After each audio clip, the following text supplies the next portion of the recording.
জামায়াতের সঙ্গে ইসলামী আন্দোলনের আসন সমঝোতা চূড়ান্ত হয়নি। ত্রয়োদশ জাতীয় সংসদ নির্বাচনের আগে রাজনৈতিক উত্তেজনা যেন প্রতিদিনই তীব্র হয়ে উঠছে। জামায়াতে ইসলামী ও ইসলামী আন্দোলনের মধ্যে আসন সমঝোতার দূরত্ব এখনও পুরোপুরি মিটেনি। কিছু দলের অসন্তোষের কারণে ৩০০ আসনের চূড়ান্ত সমঝোতা এখনও হয়নি। আসন বণ্টন নিয়ে আলোচনার দরজা আবারও খুলেছে দুই দলের শীর্ষ নেতাদের হস্তক্ষেপে।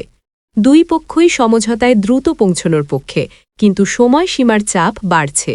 মনোনয়নপত্র জমা দেওয়ার শেষ সময় ছিল ২৯ ডিসেম্বর এবং প্রত্যাহারের শেষ সময় ২০ জানুয়ারি।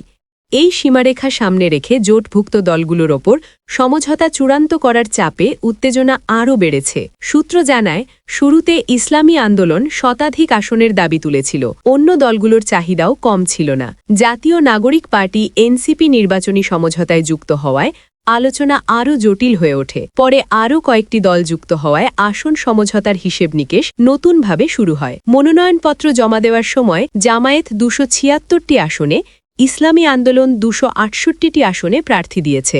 এনসিপি ৪৪টি, এবি পার্টি ৫৩টি, বাংলাদেশ খেলাফত মজলিস ৯৪টি, খেলাফত মজলিস ৬৮টি, এলডিপি ২৪টি, বাংলাদেশ খেলাফত আন্দোলন ১১টি, বাংলাদেশ নেজামি ইসলাম পার্টি ৬টি, জাগপা ৩টি এবং বিডিপি ২টি আসনে মনোনয়নপত্র জমা দিয়েছে। এমতাবস্থায় রাজনৈতিক উত্তেজনা ছড়িয়ে পড়েছে তৃণমূল থেকে শুরু করে নেতাদের মধ্যে। ইসলামী আন্দোলনের জ্যেষ্ঠ নেতারা দাবি করছেন, এই ক্যাটেগরিতে থাকা আসনের সমঝোতা তাদের আশা অনুযায়ী হচ্ছে না। তাদের প্রশ্ন, কেন তারা জামায়াতের কাছে আসন চাইবে যখন নিজের প্রাপ্য আসন যথাযথভাবে বণ্টিত হয়নি। নতুন দলগুলোর যুক্ত হওয়ায় আসন ছাড়ের বিষয়টি পুনর্বিবেচনা করতে হচ্ছে।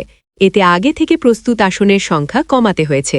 এ নিয়ে কয়েকটি দলের তৃণমূল নেতাকর্মীদের মধ্যে অসন্তোষ দেখা দিয়েছে। কিছু এলাকায় জামায়াতের তৃণমূল থেকেও ক্ষোভের খবর পাওয়া গেছে।